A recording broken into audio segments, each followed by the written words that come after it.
Bitcoin is, you can't stop learning about Bitcoin. It's endless, and that's the beautiful thing about it. And with it comes other areas of life that you continue learning about, and you open your eyes to a lot of the inefficiencies, or let's call it the perverse incentive structures that the fiat system have created, and how Bitcoin fixes it. The whole fix the money, fix the world, it stands very true with a lot of areas of life. Welcome to Bitcoin Basics with your hosts Faris and Gordon. Visit bitcoinbasics.help if you need help buying and securing your Bitcoin. Good morning, good afternoon, good evening, everyone. Welcome to another Bitcoin Basics podcast with your host, Gordon. That's me, and I have my friend on the other end, Faris. Before we get into it, let's do our proof recording. So it is June the 5th, 2024. And the price of Bitcoin is 70,870. The current block height is 845,609. And it's been so long since I did that. I think that's all we do, Faris. It has been a while. We've been on hiatus for the last few weeks. That's according to the bitcoin.clarkmoody.com dashboard, if you have no idea what I'm talking about. Proof recording. So we just had the absolute pleasure of interviewing Prince Filip and Karađorđević. So thank you for that. And before I give you my opinion, Faris, what did you think? Oh, wonderful, wonderful conversation. So we'd both heard Prince Filip on a couple podcasts. His name came up with some recent guests that we had. He works for Jan3, which we've had people from Jan3 on the show, helping with nation state Bitcoin adoption. And he is just like, the perfect Bitcoin ambassador, humble, down to earth, knows what he's talking about, involved in this space. And I was buzzing because international relations is my background. So to see Bitcoin coming into this space was just phenomenal for me. And we'll plug his other podcast that he did where he goes into more depth about his family ancestry. He's grandson of the lost king of Serbia, and he talks about the monarchy there, and it's a fascinating story. We didn't go into it here because he has covered that in other episodes. But you haven't listened to that one, have you? No, I did listen to one. We listened to two different ones. Okay. All right. We're just making sure. We're being meticulous, man. As usual, I'll link everything in the show notes. And that definitely the one that Faris was talking about, and also the one with Saifedean goes into Bitcoin and monarchy. And if you're someone like me who, in theory, is sort of an anarchist, but in reality sort of deals with, feelings towards certain governments, you might actually be really surprised at some of the points that he brings up. And it's quite insightful. And it's got a, not fully, but it changed my mind a little bit. And Faris, I'm just humbled. Like we have a podcast and we're able to interview amazing guests from around the world that perhaps we wouldn't have access to. It's just incredible. So I'm really humbled and really appreciate people giving up their time, and you can obviously see their passion for Bitcoin and freedom. As a side note, a small note, Faris, not small at all. It's our 200th episode. Congratulations to you. Congratulations to me. Congratulations to everyone listening if you've stuck with us. Again, I use the word humbled. To be able to interview people is a special experience. So well done, mate. And here's to another 200 episodes. Here. We have a brand new podcast. Visit myprivacy.help to subscribe. Did you know you can completely control your personal information without relying on a third party? Faris, Gordon, and industry experts explain how you can reclaim control of your data, your privacy, your life. Visit myprivacy.help. Now, Prince Filip, you know what? I said your name perfectly before, and now I'm going to stumble on it, aren't I? I Go for actually it. said, how do we pronounce it? And I had it right. And now I'm going to say, all right, Prince Filip Karađorđević of Serbia. It's a pleasure to finally have you on. And we have to announce this is actually our 200th episode. So we'll say it's ceremonious. Yeah. Hey, thanks for having me on, guys. That's great to be the 200th interviewee. Like, actually, no, it'll be because you've interviewed people twice or maybe 3 times before, but the 200th episode, I should say. Yeah. Yeah, I don't think we've had 200 people on, but we've No. probably had about 30 or 40, I reckon, for us. But definitely privileged to have you on for the 200. I like the round number though. It's an honor to be here, guys. Yeah, thank you for your time. Now, as I think Faris mentioned before, I actually listened to you with Saifedean Ammous on his podcast, and I'll link that in the show notes. So I don't want to go over that sort of stuff again. But for everyone interested in Bitcoin and monarchy, it is an amazing episode that kind of changed my mind a little bit, as Bitcoiners were sort of anti-establishment. You know, in theory, we're anarchists, but we have to be pragmatic. In reality, I'd rather have a monarchy than, you know, some despot authoritarian government. So Yeah, we won't go over that, but yeah. We won't go over that. We'll link that in the show notes, and really appreciate your insights, because stuff that you've discussed and stuff that you bring up, I hadn't even considered before, and I think a lot of people will be the same. So really appreciate that. Right. But I think there's one thing we need to address. Sorry, Philip. Okay. Being a prince in the 21st century, do we need to know what your pronouns are?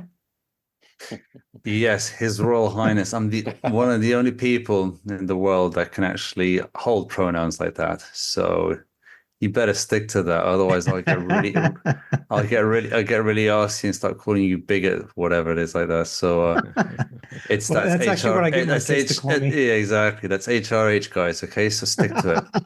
All right. All right. As Gordon said, we'll direct you to the episode you did with Saifedean Ammous. That was really insightful. I wish I could do that. I wish I could re-record that episode now, because I was very fresh off as being a public Bitcoiner then, and it was very surreal being on his show. That was my third podcast. The first ever podcast I went on was Daniel Prince's Once Bitten podcast, and he was great. He really he introduced me to a lot of Bitcoiners. He took me under his wing, and he recorded the first ever podcast with me, it was a great recording. And Safety reached out to me, DM'd me on Twitter, and I was like, oh my god, look, Safety just DM'd me. And said, you know, that he calls me Your Royal Highness. Like, oh wow, that's cool. You know that I believe it's an honor to hear that you're a Bitcoiner, and do you know that I believe that Bitcoin can help bring back monarchies? I'm like, oh, that's awesome. That's I never really thought of it that way, but yeah, that's true. As I looked into it. So let's record an episode. You know, my first ever episode was was actually promoting monarchy versus democracy. I was like, I actually didn't know that. I didn't actually go scroll back to his first episodes. Had I known that, I would have probably educated myself a little bit more. It was actually reading his stuff that I realized his Bitcoin standard back in 2020, 2021, when I was orange pailing myself with the content available and Bitcoin Twitter and stuff, that I actually became more of a monarchist thanks to Bitcoin. And I learned about time preference thanks to Safety. So I've got a lot to thank him about, really. So he introduced me to the whole concept. I guess low time preference is a big part of Bitcoin. It's a big part of Austrian economics. And then when I was on his podcast, it was very surreal, basically being on his podcast, up there listening to maybe 3 or 4 or 5 of his episodes with Gigi, with Sailor, and I don't know who else. Then I was there. I was like, I'm here with Safety. It was, and it still is surreal going to some of these events and meeting some of these guys, these characters that I've read a lot of and looked up towards and stuff, and just rubbing shoulders with these intellectual guys. You know, it's great. It's fantastic. I love Bitcoin. That's awesome. We basically started the show and Faris and my business, consulting business, self-custody because of Saifedean, basically. So I think we've got some of his quotes on our website as well. But So just on that, what has changed between orange peeling yourself? Well, not orange peeling yourself, being orange peeled, and now, like in terms of your perspective on Bitcoin. Bitcoin is, you can't stop learning about Bitcoin. It's endless, and that's the beautiful thing about it. And with it comes other areas of life that you continue learning about, and you open your eyes to a lot of the inefficiencies, or let's call it the perverse incentive structures that the fiat system have created, and how Bitcoin fixes it. The whole fix the money, fix the world, it stands very true with a lot of areas of life. And I mean, I'll go back to safety, and he's really written in extensively about this, especially when he wrote the Fiat Standard, which is a fantastic piece of work, and really delves deep into how Fiat has destroyed many institutions and pillars and parts of our life, from education to food to everything, really. So yeah, and also, I guess I don't want to stop learning about Bitcoin, and that's one of my favorite parts of the job, is just getting to know more about learning more about Bitcoin. And I think one of the biggest things I learned in the last couple of years actually is probably the mining side of it. That's something maybe I didn't fully understand before, but now it's something that's really something that we use a lot when I'm working at Jan 3 to orange pill nation states. And I believe that that strategy, the mining approach, is going to be one of the that and the store of value are going to be the two biggest strategies that we use when we orange pill nation states at Jan 3. Orange pilling nation states is something we're fascinated to talk to you about. And yeah, my orange pill moment, actually. So Gordon told me about Bitcoin and cryptocurrencies. I think it was 2011, and Gordon comes from IT security background, and for most people, I just say it was like way over my head. But it wasn't. I come from an economics and international relations background, and it was when I started to look at how Bitcoin could fit in the petrodollar system that I started going down that rabbit hole and appreciating Bitcoin from a financial and economic perspective. And I'm keen to learn more about, what Saifedean and yourself was talking about with a monarchy, because I lived in a monarchy for 10 years in Morocco. And I've talked about this before. Gordon and our listeners will roll their eyes. But for me, Bitcoin fits in, I would say, the third revolution that we're going to have, where we had the separation of church and state, Treaty of Westphalia. Mm-hmm. Yeah. And then we had the Industrial Revolution, which led to the creation of the middle class. And we unfortunately have had democratization being usurped by what it is today, which is kleptocracy. So I do see Bitcoin falling into this much larger role where, like, 1648, like the 16th century and the 18th century, we will take control of the financial system. I think that's part of the much bigger picture that Bitcoin falls into. But the problem that us Bitcoiners have is we get so excited about this potential. Sorry, continue. Sorry. Yeah, and like when I first got in, like the people that were talking about Bitcoin were like your Max Kaisers. And to them, it's kind of, whoa, okay, do I need to be part of this group if I want to get into Bitcoin? And eventually we all get there. So when it comes to orange peeling a nation state, are there things that you go, probably don't want to talk about that now, because it's, how do I think I look like when I'm talking about Bitcoin versus how do I really look like when I'm talking about Bitcoin? Do you actually have to follow that kind of that bridge where there's only so much information you want to give people early on? Well, maybe I can zoom out a little bit and say kind of what our strategy is, because every country is different, just like every individual is different. When being orange pilled, it was for me. I mean, actually, a lot of individuals are orange pilled more or less in the same way. It's a gradual process of unlearning and learning new things, and opening your eyes, unveiling the curtain that was drawn upon you, the Plato's cave, actually, and stepping outside and actually seeing life the way it should be. It's that's so when you're going to orange pill nation states, it doesn't really happen like directly. I mean, I have a diplomatic passport. I could create a diplomatic channel to a nation state to try and meet with a politician or an ambassador. And if I do that and I say I want to talk about Bitcoin, the answer is going to be no. So how does that happen then is we actually rely on Bitcoiners on the ground around the world. And thanks to Samson Mao, who is the CEO of Jan3, who is the creator of Jan3. We all know, I mean, the mission of Jan3 is to speed up hyperbitcoinization. And we understand, it's obvious, Bitcoin is a bottom-up strategy. It's a grassroots effort. You're not going to stop that. Bitcoin is these decentralized beast, and I say beast in the beautiful sense of the beast. It's just unstoppable, anti-fragile, everything. You chop off part of one arm and it's just going to grow 10, 20 more arms. It's just unstoppable from the bottom up perspective. But we think that there is a need, and there is a need for a sort of a top down hand. And that has its advantages. So when we make connections with presidents or leaders or politicians or local authorities around the world, we try and educate them about the benefits of Bitcoin. And this is one way that it will allow for sort of maybe better regulations, understanding of the technology, and understanding that this is something that's helping their people, their population, and it's something that they should be embracing. It's good for them. It's good for their population. It's good for the economy. It's good for energy. It's good for development. It's good for everything. All of the above, basically. And it's about time that you start learning about it. Otherwise, you might miss out. And I said before, what's our strategy of getting to these individuals? Unless I have a private connection to a leader or someone or politician around the world, we rely on the Bitcoiners around the world.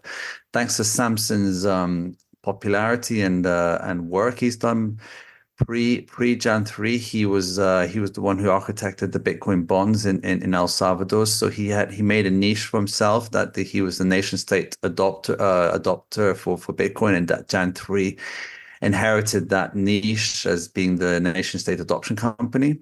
So people, Bitcoiners on the ground all around the world, come to us when they say, "Oh, we've identified a politician or so and so that wants to talk about Bitcoin," and it's that.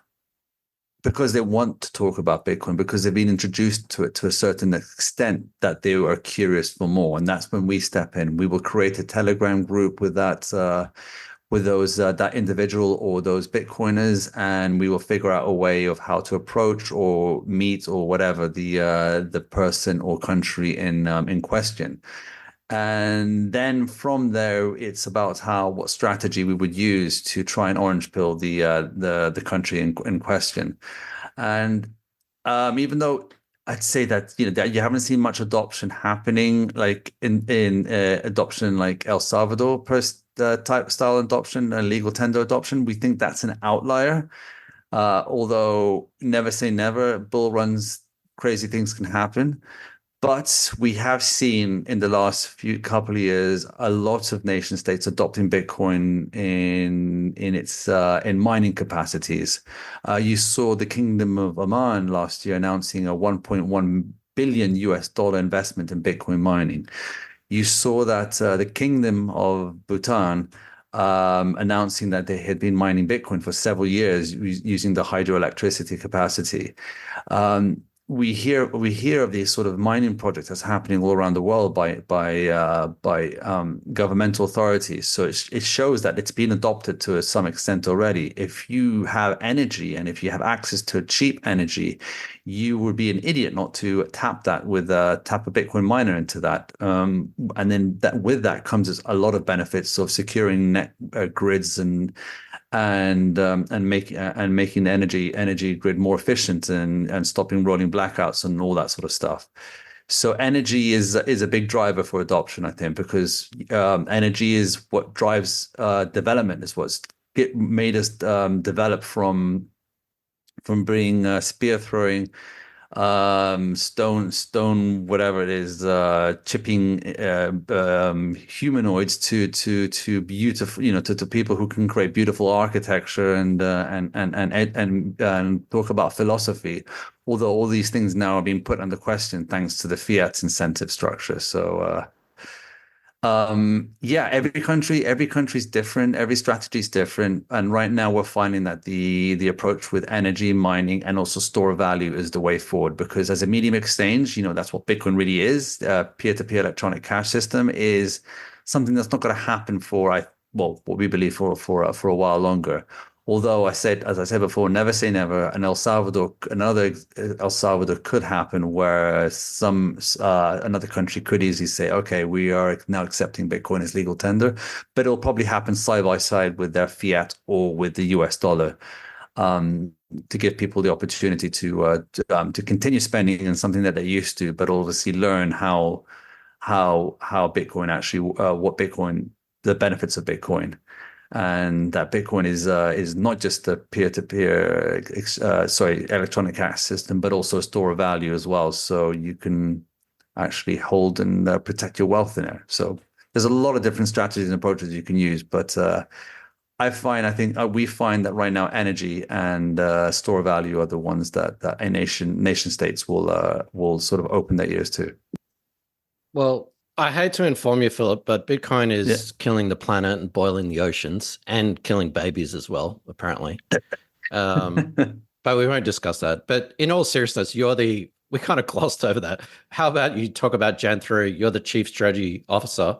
But also I'm interested, and you mentioned quite a lot there. How do we actually measure, well, obviously there are some things we can measure in terms of Bitcoin adoption, but how do we measure Bitcoin hyper what was the word again? Hyper-Bitcoinization. Hyper-Bitcoinization. Is that a country having Bitcoin as legal tender, or is there some sort of measurement we can? That's a good question. I don't know. How do you measure that? No, I think it's the network effect. Bitcoin is a network, and the growth of the network. And you're seeing more and more adoption. As I said, it's a bottom-up strategy. You're seeing more and more people especially countries that have been most hard stricken by the fiat system. So your Nigerias, your Argentinas, Argentina's kind of turning things around. Venezuela, Lebanon, and those countries who have suffered from double-digit, triple-digit, maybe hyperinflation on a regular basis. Those countries, they understand Bitcoin pretty easily. They see the benefits of Bitcoin. So I think you see the Bitcoin adoption happening. How to measure it? Don't know. I think number of nodes being run as well, number of users. I mean, it's a difficult one. I think if you're counting it by the number of nation states adopting it, I think that's the wrong picture. I think we understand that Bitcoin hyper-Bitcoinization is not all nation states getting into Bitcoin. I think that's the wrong idea of Bitcoin. The real idea of Bitcoin is the bottom-up grassroots efforts and people becoming financially sovereign and learning how to use your private keys, how to secure your private keys, and going a step further to actually running a node and then actually verifying on the time chain that you are the owner of your private keys, of your assets. I think that is where Bitcoin adoption, what real Bitcoin adoption is about, and that one's hard to measure. But I think it's happening. It's happening, and you hear more and more people to actually learning that it starts from downloading a mobile phone wallet, a hot wallet, just like what we have in Jan 3 Aqua, but it has to be self-custodial, non-custodial, so to speak, meaning that you are the owners of your private key, that no one can take that away from you. That's really important. And from that, the rabbit hole just is endless. It's the world is your oyster. But I think thanks to the fiat incentives, this fiat indoctrination, and obviously the fiat way of life over the last 60, 70 years, that we have all become very accustomed to debt, and in a way has its comforts. People make mistakes and don't worry, we can just print some more money to cover that. Or I've lost my credit card, or I've lost this. Don't worry, we'll just issue a bit more of this and that. And people get sloppy. Because of that, we humans get sloppy. Because of that, progress gets sloppy. Development gets sloppy, and we fall back, and we end up growing that debt bubble. And then that debt becomes weaponized as well, and to create in a way, if you think about it, they create crises in order to print more money to cover the debt that's already been that's already been created. In order to service debt, you have to create more debt. This is in the fiat world. So we have become very accustomed to having a third party, a bank, trust our wealth, and we think that those numbers on a screen on our banking application are there. You think that's your money there, but it's not really. You can take it out and take it into cash, yes, but if everyone does it at the same time, there won't be enough going around because all banks run on a fractional reserve banking system, with reserves of maybe as little as 1%. I think in my country here in Serbia, it's 2% and 7 or even 7% for some cash instrument, but in general, it's about 2%. So if 2 to 7% of the population wants to go and take their money at the same time, there's not enough money to go around. And then what happens then? Then that's the bank run, and who's the lender of last resort? That's the central bank. What's the central bank going to do? They're going to print more money. What's going to happen from there? You're going to create more inflation. It's a horrible death loop, and we've become accustomed to this. To this money print of giving us free stuff, free lunches, but there's no such thing as a free lunch because what's the saying? The things are going to come home to roost or whatever it is, and at the end of the day, it's gonna it's gonna pop basically. And Okay. we are learning now we are learning now to take control of our keys. We are learning to take control. When you extract your money from a bank, you've done some fiat mining, you've worked for some service, and then you extract that fiat out of your bank account, and then you put it into Bitcoin. You're essentially you're doing something they don't want you to do, but you're doing it for the right reasons. You're actually turning it into real wealth. That's important. I think over time, that ability to turn fiat into Bitcoin is going to probably not, it's going to stop it one day. So as we move towards a Bitcoin standard, but between now and then, there's going to be a lot of fiat-minded people who are going to be complaining that they don't want to take responsibility of their own keys. And I think that that mentality will change as we become more.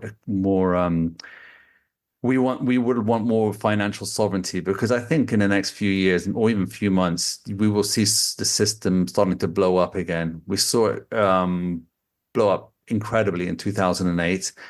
COVID was a good distraction to the system wanting to blow up, and I think now it's just a matter of days or months or years where this debt bubble is just unsustainable. So people will actually realize the need for Bitcoin, and that's going to be a hard lesson for hard money, basically. Yeah, and that's something that for us as educators in our workshops, our webinars, a podcast, is half of what we do is explaining the gold standard and the fiat standard, because you can't appreciate Bitcoin unless you understand what you're living under and how it's intrinsically broken. And yeah, I think it was Voltaire who said, was it all fiat currencies will return to their intrinsic value, which is zero? I'm paraphrasing, but yeah, I'm pretty sure it was Voltaire who said something along those lines. I mean, he couldn't be, completely true.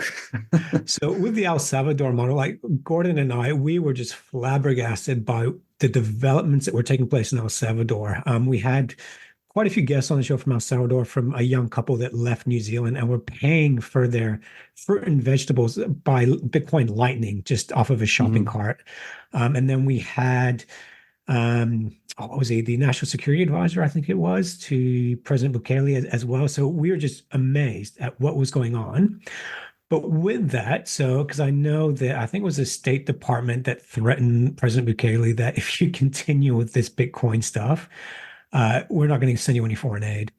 So when you're looking at sovereign state adoption of Bitcoin, is that a risk that they need to factor in, that, hey, we might get shut out of trade agreements, we might get shut out of the diplomatic channels, the Bretton Woods institutions? Does that come up at all? Yes, it does, of course. And that's why when you approach nation states directly, they won't want to talk about Bitcoin.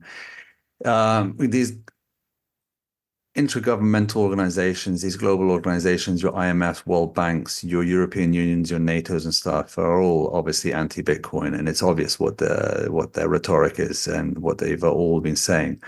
So yeah, so countries are scared to talk about Bitcoin, are scared to adopt Bitcoin because of the consequences. The consequences, not because of Bitcoin actually doing good for the country, but the consequences of being punished for adopting such incredible freedom giving people. Well, just a better technology that improves civilization. But it's really messed up though thinking about that. But I think El Salvador is a good example that if you have a strong man, a strong leader like Bukele, who basically doesn't, I mean, he cares, but he just is going all in on it and saying this is the way it's done. And yes, you can argue that he's a bit of an authoritarian, but he's an authoritarian that's gone in at the point where the country needed a strong man to go in and to destroy the gang members, and then to introduce a freedom protocol that allowed his people, and laws that allowed development and capital to actually come back into the country, and for nationals around the world and non-nationals to actually migrate back to El Salvador, therefore boosting its economy, its tourism, everything. And it's a beacon of hope and an example. And he's I'm a fan. I don't know.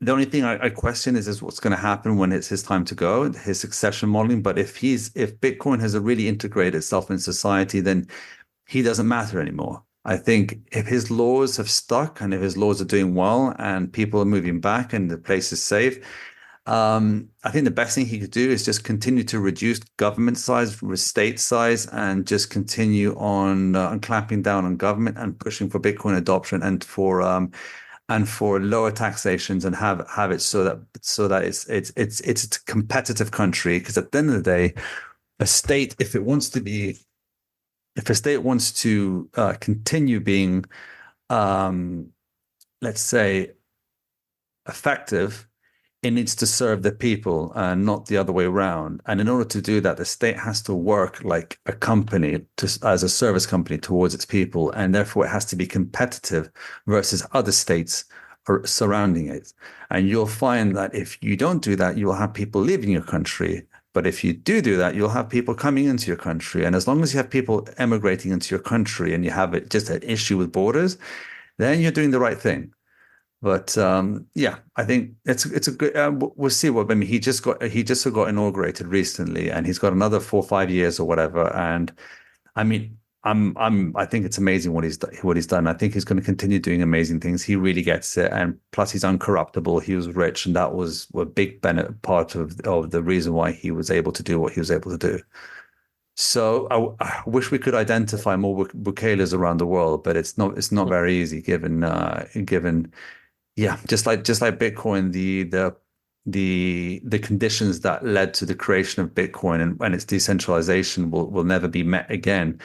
I'm hoping that that's not going to be the case when the conditions that led to the creation of Bukele and for him to create the system, the country model, governance model that he has now won't be repeated again. But I think now we can transition this into other governance models like monarchies that can allow for such changes to happen. And because what's in question here is low time preference. And the reason why societies, why the most of the world has digressed over I mean, there's people say, look, it's progressed. Technology, yes, it's progressed. But then you look at other measures like birth rates, which are at unreplaceable rates and decreasing rates. You look at our architecture, you look at our education, those who can actually see that the education has gotten worse. You look at our science, you look at our healthcare. All this stuff has digressed over the last 30, maybe even 60 years, you could say.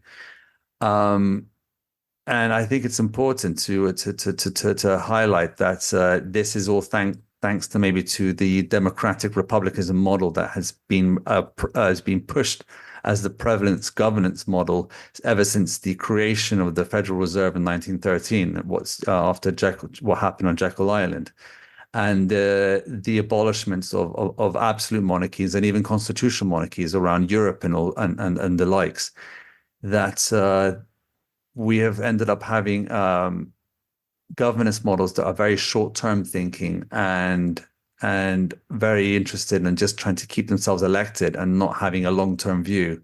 Whereas if you have a governance model which is one that doesn't need elections, then it's one based on succession, i.e. royal family, then that model actually has its benefits for the long term, because that family, if it wants to stay in power and if wants its family and its dynasty and its generations to be in that position for millennia, it has to take away as least possible from the people today, so its family can enjoy the resources of the country from years from today. So it's going to tax its citizens less. It's going to take as little as possible, and it's going to plan and make decisions that last for 50, 100 years. And we can see examples of this already. We can see examples of this in the Arab Peninsula. And I say that this is a good example, even though they haven't adopted Bitcoin. What happened in the Arab Peninsula is that these absolute monarchies, they got introduced to another thing, which was black gold, which is oil. And thanks to that oil, which made them very rich, that also made them very stable. So you can look at it like as if it was Bitcoin being introduced to their economies. So it's oil introduced into their economies, but the leaders, I mean, the monarchies of those, the absolute monarchies of the Arab Peninsula. So your Qatars, your Bahrains, your Omans, your United Arab Emirates, Kuwaits, have all progressed and developed quite dramatically and very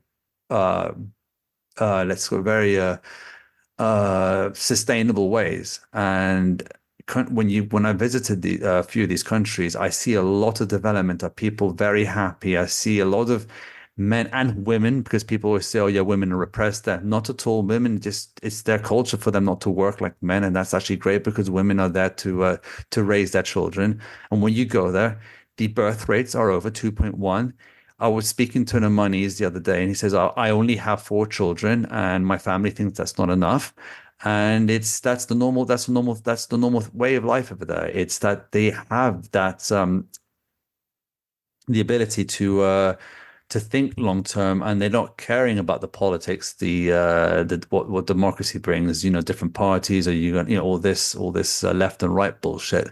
They have strong rules. Okay, I admit that they have strong rules, but at the end of the day, you fuck about, you find out. And it's, if you just stick to those rules, don't kill anyone, don't steal, which is, I think, is perfectly normal, perfectly good, then you can do quite well. You just work, and you will have enough to provide for a family of 5 or 6 or 7 children.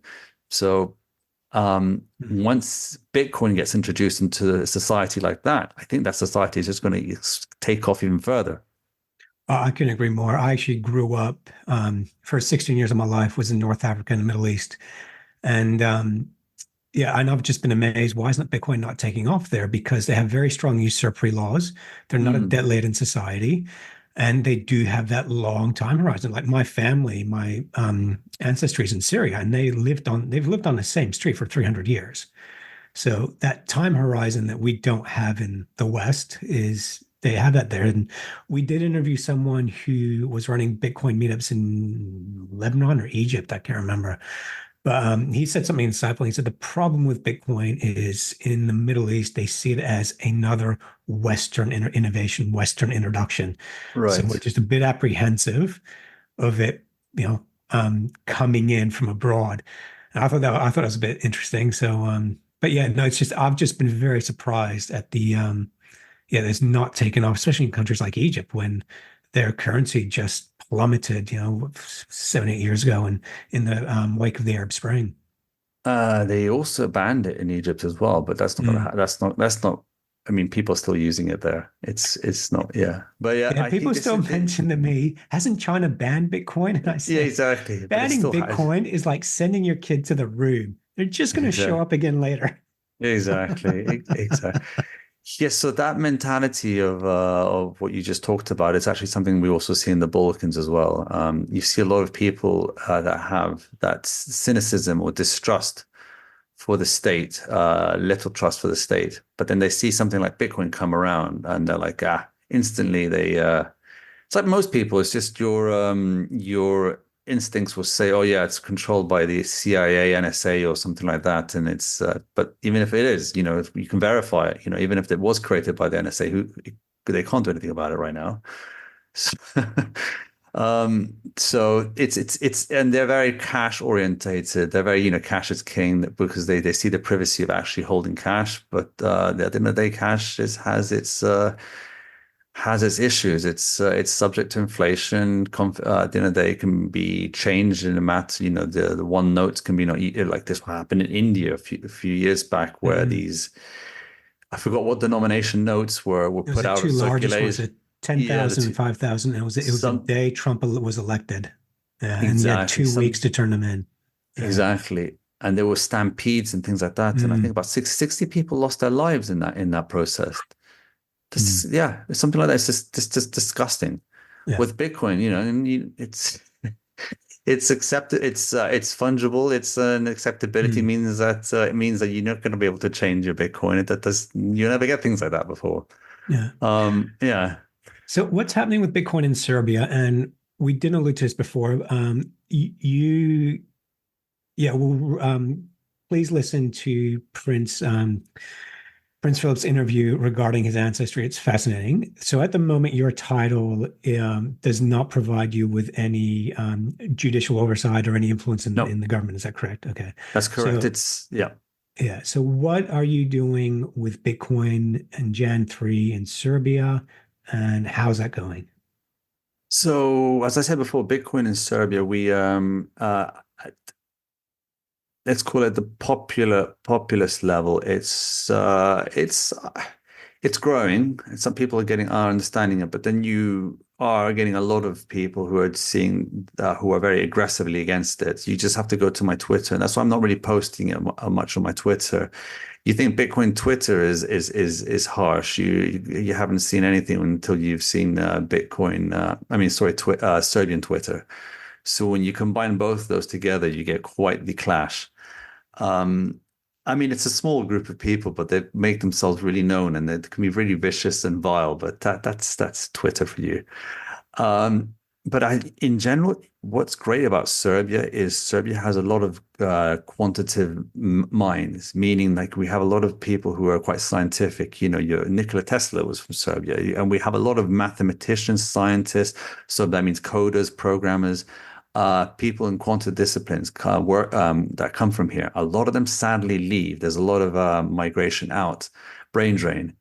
And a lot of them actually work for foreign companies here. Microsoft, for example, and Oracle have a research center here because they would like to tap into the mines over here. But that money, they don't pay much taxes and stuff, and that money doesn't really stay here. It's not from a Serbian company.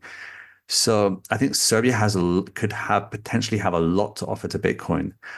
We have a lot of do have a lot of Bitcoin core developers in Serbia who obviously keep themselves nicely secret. But also because there's not much money in Bitcoin core development, there's a lot of shitcoin developers here as well, sadly. But I don't blame them. But I think Serbia right now is in a position where I think if the government, I don't have great relations. I'm not ready to have conversations with the current government about Bitcoin because I know that they won't use it maybe in the correct way. I know that the current government are actually mining Bitcoin in parts of the country close in the southern border because they are getting access to free or cheap energy. Because they are intelligent and they understand that, if you have access to free or cheap energy, then the best thing to do is to mine Bitcoin. And also this government is stocking up on gold, but I don't think this government is, or establishment, regime, whatever we want to call it, are ready to adopt Bitcoin in any other shape or form. But I see a big movement from the grassroots efforts. And we have here in Belgrade, that was opened up a year and a half ago, our first Bitcoin hub. It's called Hub 21. Started by some good local Bitcoiners, good friends of mine. And this place it's like a co-working space, but it's also open for education, for events, for lectures and so forth. And for people who want to learn about Bitcoin, they can just make a meeting and go there. And the little efforts like this are going to go a long way. We haven't had a proper conference here. There's been a few shitcoining conferences here with a lot of money being splashed out around them, a lot of like shitty fiat stuff happening with like Ferraris and stuff, which just gives Bitcoin a bad name, but it is what it is. But we will organize more, call it more humble Bitcoin events here.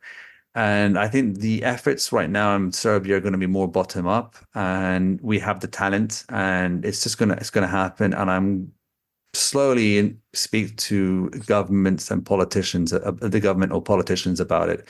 But when the time is right, I've already spoken to some politicians in Republika Srpska, which is a Serbian autonomous region of Bosnia-Herzegovina.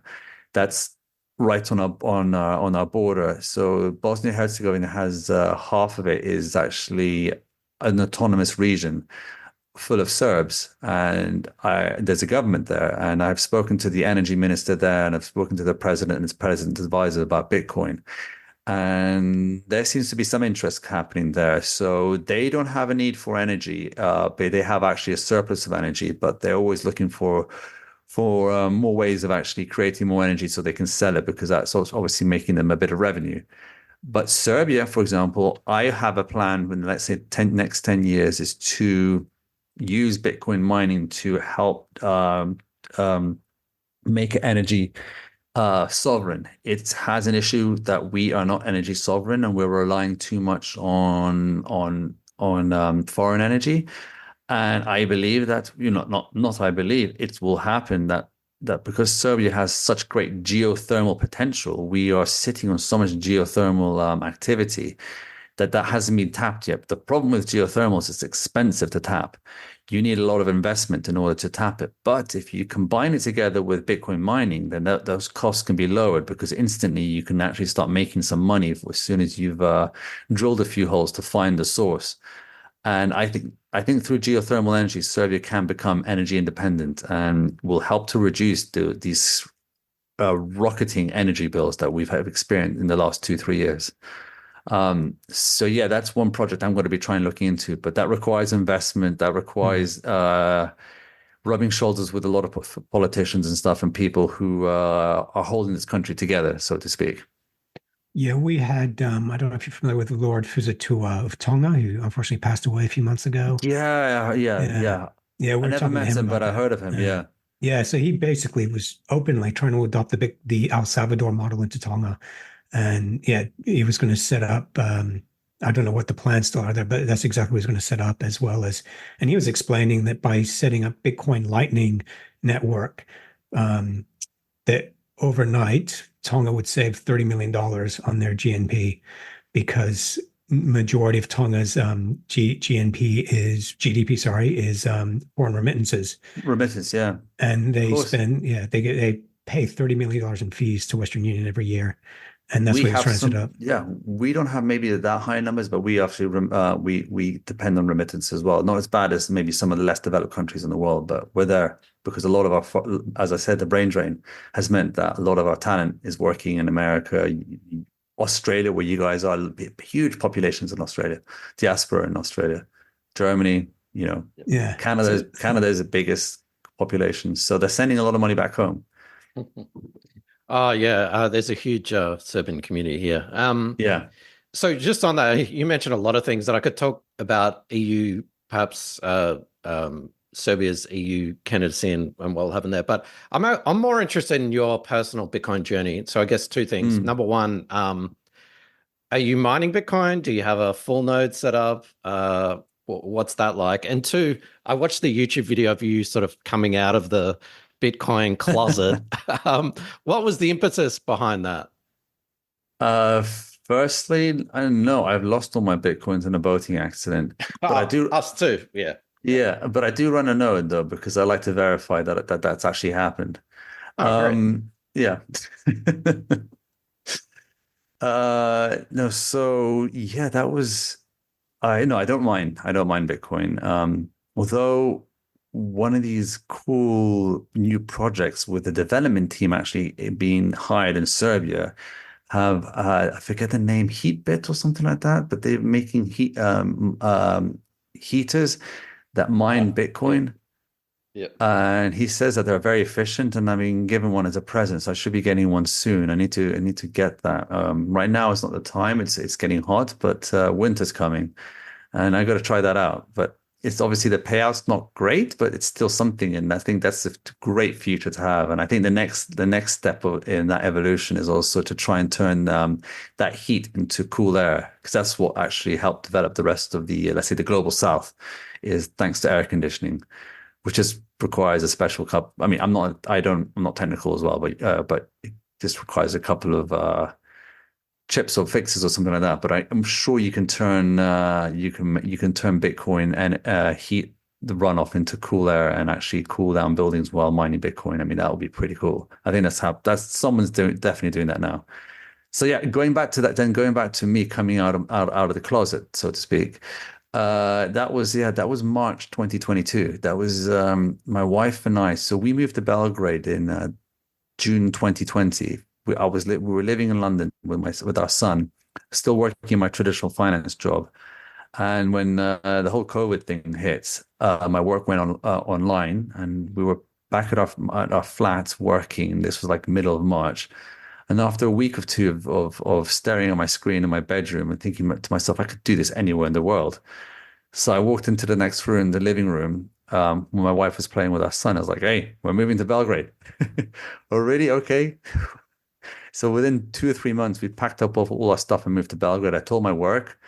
They said, yeah, let's just come back to London. Maybe we can organize a 50-50 thing where you be in between London and Belgrade. And I was like, yeah, cool, fine, whatever.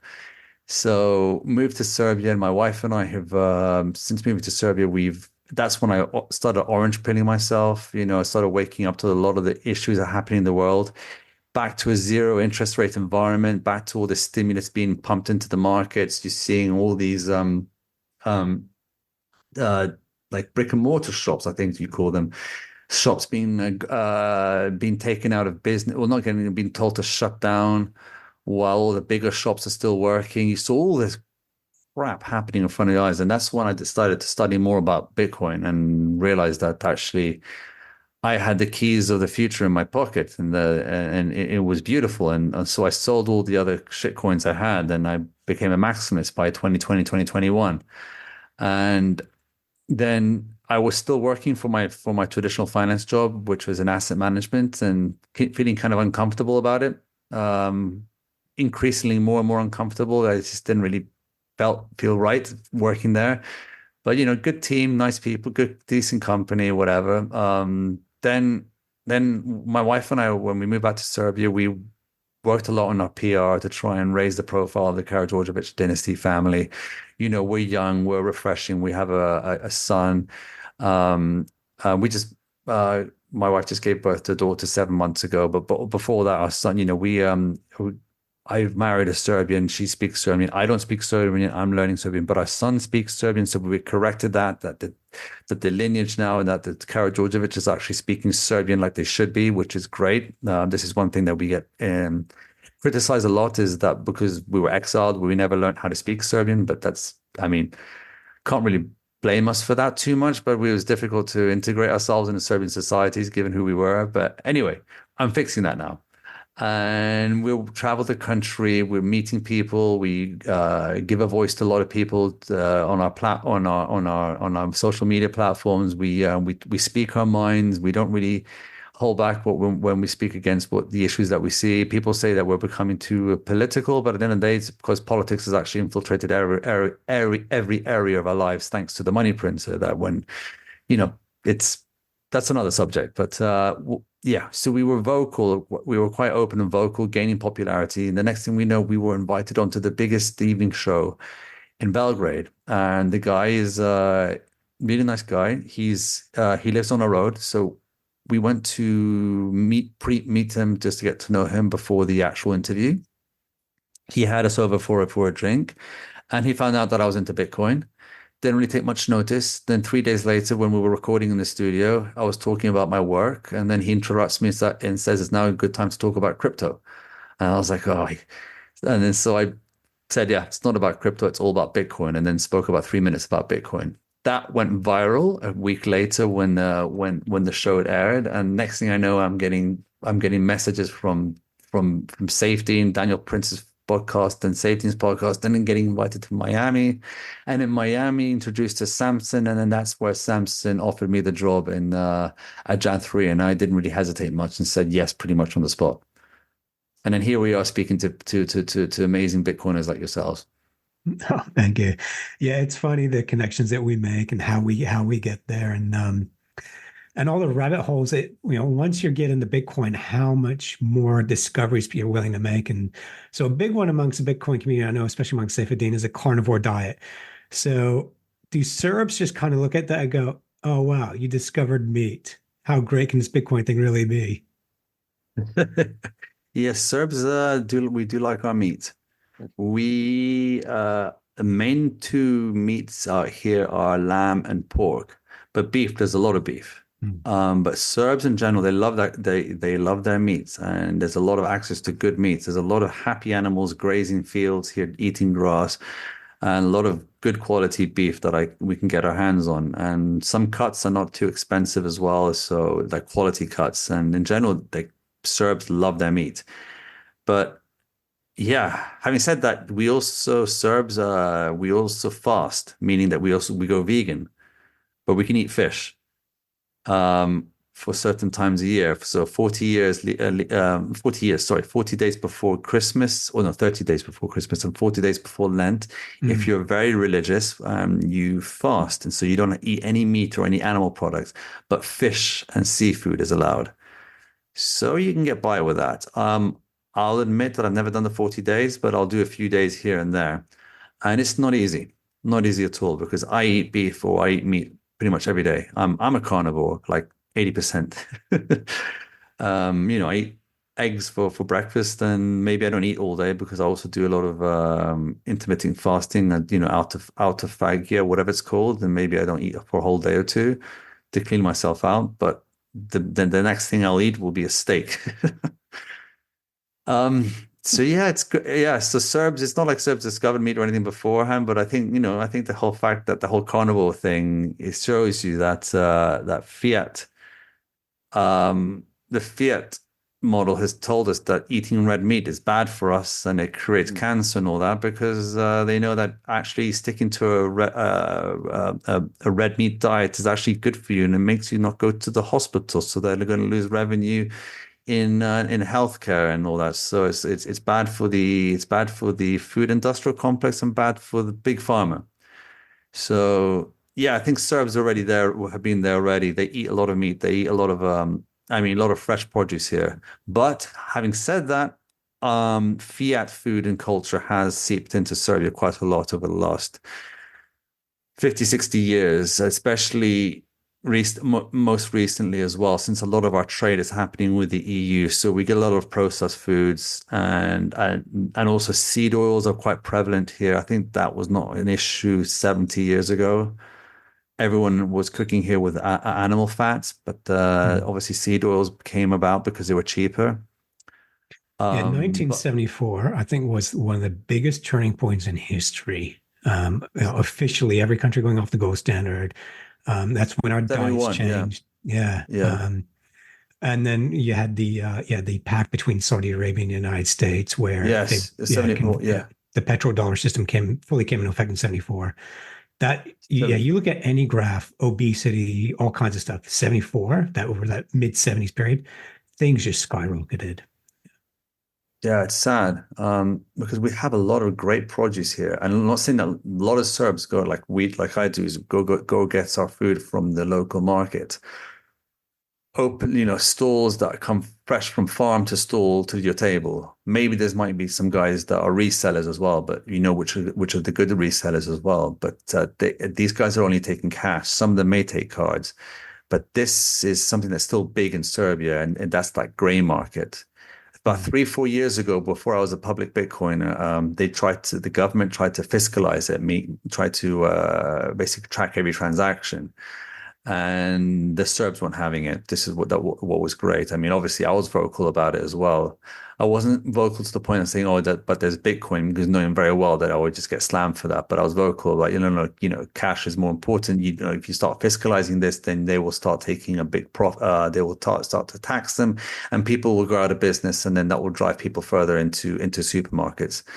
And we don't want that. We want this stall culture to continue. Yeah, you got to be careful with the quality and stuff here and there, but in general, it's I've never been poisoned eating straight from the market, and that's where all my food comes from. And you can go there. It's seasonal. Like right now, it's my favorite season because you get the most amount variety of fruits and the most color. So it's beautiful. So it's very seasonal, and it's very healthy, and it's very local. It's the custom. It's traditional. It's a way, and it's also quite social. You go there, you bump into people, you chat, this and that. It's life. Those blue zones are in the Mediterranean for a reason. Yeah, exactly. So yeah. And it makes sense, doesn't it? Like we all sort of got into Bitcoin for different reasons, but then you look at other areas of your life, how can we be more sovereign in different areas? So Faris mentioned rabbit holes. We're all down different rabbit holes. I'm down 10 different rabbit holes per week. What's your current rabbit hole? What are you sort of investigating and getting into? Ooh, I'd best not to say. Okay. Okay, we'll leave it there then. No. I can say a few things. No, there's I think recently I've taken quite a big rabbit hole on Zionism, but I'm going to say that stick to that because obviously that's the prevalent topic right now. But I'm not going to say anything that's going to get me in trouble or cancelled or something or taken out of context.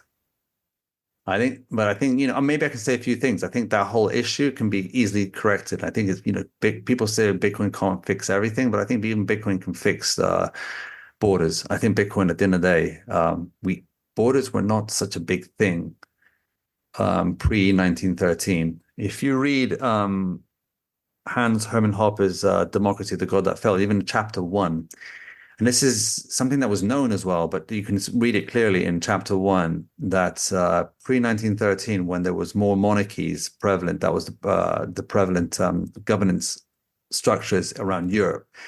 Borders were open. People would move around from one country to the other country easily. That was not a problem. But you knew that the borders were here, that this is one nation, the next nation, another nation, stuff, and people stick to their nations because of their traditions, because of their customs, because of their community, because of their belonging to a certain place. Yes, you got some travelers, you got people wanting to discover new things and maybe relocate and stuff, mainly to different cities, but in general, that didn't really happen too much to the extent we have today. So I think now, given that we have access to better, because really at the end of the day, what is it that's been destroyed? What is it Bitcoin is fixing? Bitcoin is fixing our individual property right. It's protecting us from the debasement of of currency, and it's protecting us from having less spending power in the future. So it's protecting our individual property rights. And I think that if you have that more prevalent in the world, if we were working on the Bitcoin standards, then I believe that the states would become, obviously, if you got rid of money printers, you would get rid of a lot of issues, and borders will become more blurry again. And I believe that when people become empowered economically, and they become economically sovereign, financially sovereign, then the need for borders become lessened as well. And this is one thing I've been looking into, and I think that obviously that can I think it can happen with our issue with Kosovo, which I'm not going to go into, but I reckon that could fix a lot of the problems in Kosovo and actually open it up to being Serbia again, but also respecting that there's new populations there that will move there, I would say by human interference. But no, we can actually obscure the borders there and still make it part of Serbian um, make it Serbian territory, but an autonomous region, and but also the fact is, if you have people more on a Bitcoin standard and wealthier, people wouldn't give a shit so much about the borders, really. So I think that idea can be taken over to somewhere like Israel and Palestine. And of course, it's much more extreme there. We've seen some pretty disgusting things happening there. But I think over time, if you empower both sides with strong property rights, then given enough time and enough diplomacy, you could actually blur those borders out, and you can actually have it to what it was before this whole crisis happened. And you had Palestinians with Israelis living there freely, and everyone getting along, and how it's always been like pre fiat days.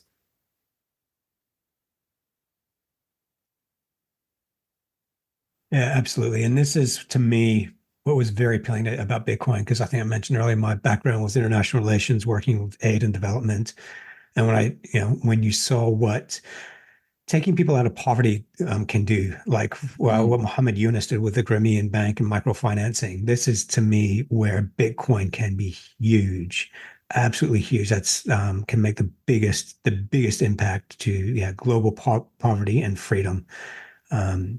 I couldn't agree with you more. You've cut my buzzing with a million ideas. Now we're just past the hour. What else have we not asked you? Would you like us to ask you? One thing I want to know is, whenever there is a conference coming up in Serbia, please sign us up. We definitely want to be there.